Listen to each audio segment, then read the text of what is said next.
If I told you you could build a trail shredding gravel bike for 500 quid, would you believe that it would still be going a couple of thousand miles later? Well, today we're going to find out. Good afternoon and welcome to a beautiful off-road ride in Thetford Forest up in Norfolk, Suffolk. I'm not entirely sure where it is actually. Not entirely sure which county it's in, but wherever it is, we're having an absolute ball. We've been riding around for quite a bit already. I say we because I've come up here with Jimmy and our kids. So on that point, I'm not entirely sure just how well this video is going to go, because there are probably going to be the frequent calls of, "Dad, can you help with this?" But we'll try our best. But we've come up here today, not on a Sunday, on a Thursday, because thankfully I had a day off today, and Jimmy, as I've said before, is a teacher. So he's been off for the last 4 or 5 weeks, and he's still got another couple of weeks off for the summer holidays. So yeah, we brought our kids out today for a little bit of shredding the trails up in Thetford Forest. Now, aside from being an absolutely awesome place to come and ride your bike off-road, Thetford does also hold a fairly special place in my heart, because it was the first place that I brought my original gravel bike conversion for a test ride.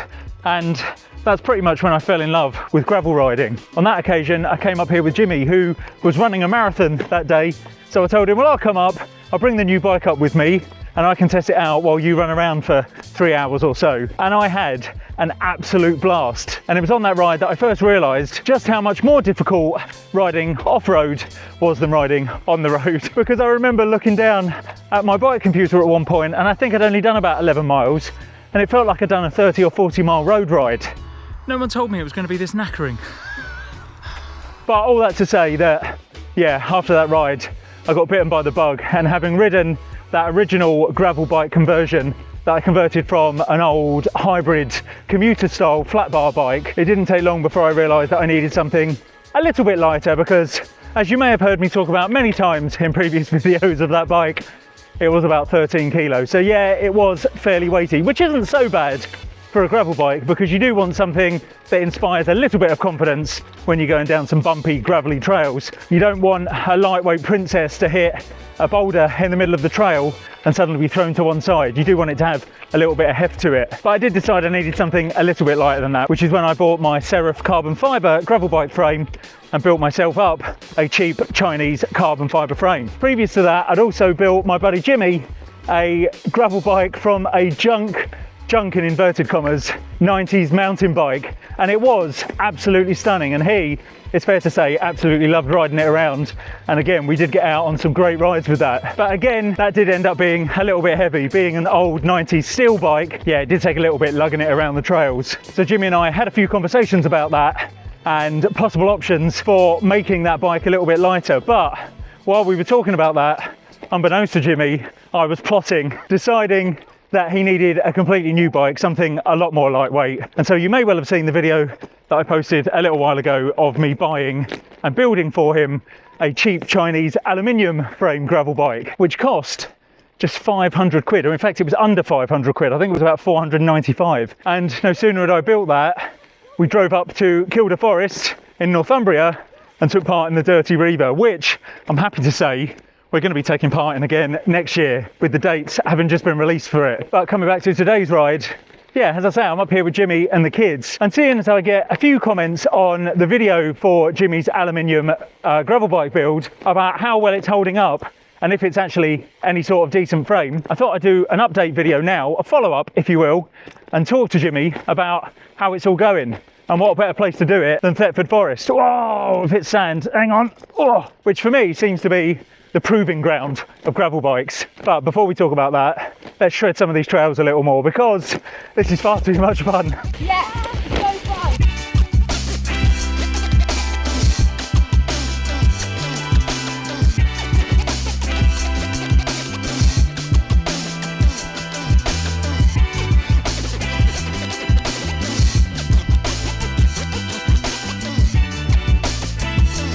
Right, I'm going to talk about Jimmy's bike in a minute, but just talking about mine again for a second. Oh, this is not easy with one hand. Right, yeah, I've not ridden this bike, I don't think, since the Dirty Reaver, and I don't know what's happened to it, but the brakes aren't quite as sharp and they're squeaking like anything. Now, I can't remember the last time I gave this thing a wash, if I actually cleaned the disc brakes. I do remember putting the disc brake protector things over them that Muck-Off sent me. But oh, tree! Nearly. Oh, nearly had a spill. Yeah, as I was saying before I was really interrupted. Yeah, I do remember putting over the disc brake covers that Muck-Off sent me, but I can't remember whether when I took those off, if I actually cleaned the disc brakes. But yeah, they are a little bit squeaky today, and they don't feel quite as responsive. So I'm gonna have to give that a good looking at when I get home. Oh God, oh, I'm really not doing well riding this with one hand. It's probably not the best idea, to be fair. Right, on these single trails, it is a little bit difficult to have a chat with Jimmy. So again, I'm gonna go and enjoy the trails for a little bit, and then we'll have a little sit down and have a chat with him about his bike and how he's found it over the last 6 months or so since I built it. Right, let's have some fun.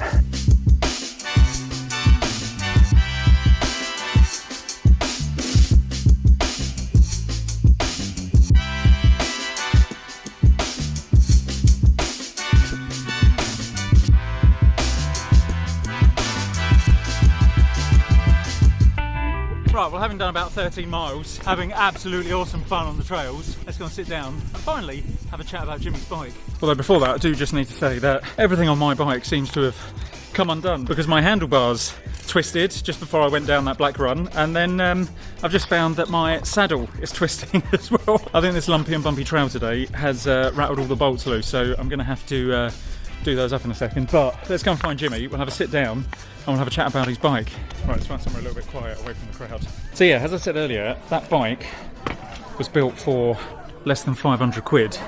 And how many miles do you reckon you've done it now? It has to be over 1,000. I mean, Dirty Reaver was obviously the first.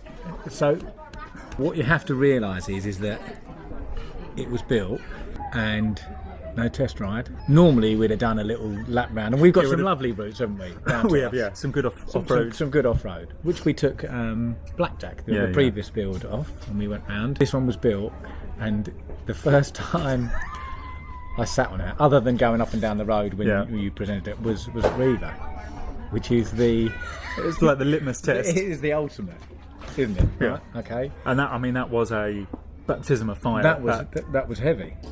It is brutally beautiful. Yeah. Whenever anyone asks me about Reaver, I use those two words, brutally beautiful, because it's just such a manic, crazy, full-on ride. Yeah.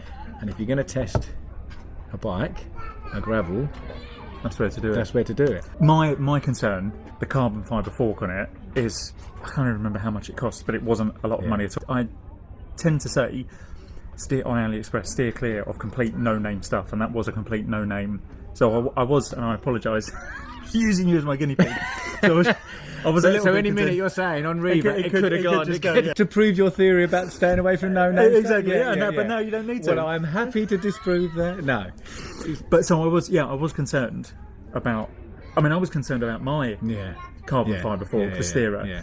But it handled it. It was perfect on Reaver. There wasn't any moments, no sounds, no feel that it was loose or inflexible or sharp. It just felt a good, smooth, nice ride, other than it being Reaver, you know, and it's lumpy. And I've had it since, and they've just been the same. You know, we've done a few rides around our place, which are not Reaver territory, but still lumpy, still heavy, still tricky. I've been in wetter conditions, same thing, handles. So I know that probably what people are going to say, something like, when's it going to fail? Or come back in 6 months and say, well, we're there. It feels magic. We've been out today. Thetford's a wonderful spot for trialing. We did a blue run, okay, and it's sandy and tight and turny, and it handled really, really well. And this really opens up, I might be going on a tangent here, this opens up a discussion that we've had before about that bike costs £400. Why would you spend £5,000? We've sat on a canyon before at the London bike show. It was lovely, and it did set my heart on canyons of that style. This is a £500 bike which I will keep and use, and it allows me to do all this kind of stuff. We're on a family day today. I'm going to use it for even next year. I'm going to use it for all my little trail rides where I am. It covers every base for 500 quid. As I said in the build for the bike video, the frame itself cost 80 quid. and almost half that cost was shipping. So the frame was only 42 quid. I can't remember how much the fork was, but I want to say it was about 60 quid, 60, 70 quid for a full carbon fibre fork. Then you got the cheap L2 budget group set on it. One thing I will just say is the brakes that I put on it. The carbon fork is designed for a flat mount brake caliper, which is what the L2 has. Because the frame is sort of like a mountain bike frame, it's actually post mount. I said in the initial video I couldn't find an adapter, and I didn't think an adapter existed. I've been told many times now in the comments that you can quite easily find adapters, so I clearly didn't look well enough when I was looking. So I do need to change that brake caliper at some point, because at the moment it does have a post mount caliper on the back, which I stole from another mountain bike group set that I had. So I'm going to have to change it over and give you the proper L2 brake caliper at some point. But otherwise, I mean, from what I've seen of it, I've had a little ride around in it as well before, and it's such a beautifully smooth running bike, and for 500 quid, I really don't think. I mean, talking about brakes, what you've just said then, you are the tech guy. That and maybe the subs will fully understand what you've just said. I like sitting on the bike in Lycra, and I just judge how it performs. Spinning the legs. Yeah. If I want it to stop, it's sharp. And sharper than mine today, as I mentioned earlier. Mine are very noisy and quieter than yours. Yeah, today. Thank God. Yeah, it couldn't have been much noisier than mine, unfortunately. So I mean, I've never had any issues on the disc brakes. I will leave all of the links for the parts to Jimmy's bike in the description below. If you do want to build one yourself. If you want to build a carbon fibre one, on the other hand, my bike cost about 1,200 quid, so it is just over double the cost.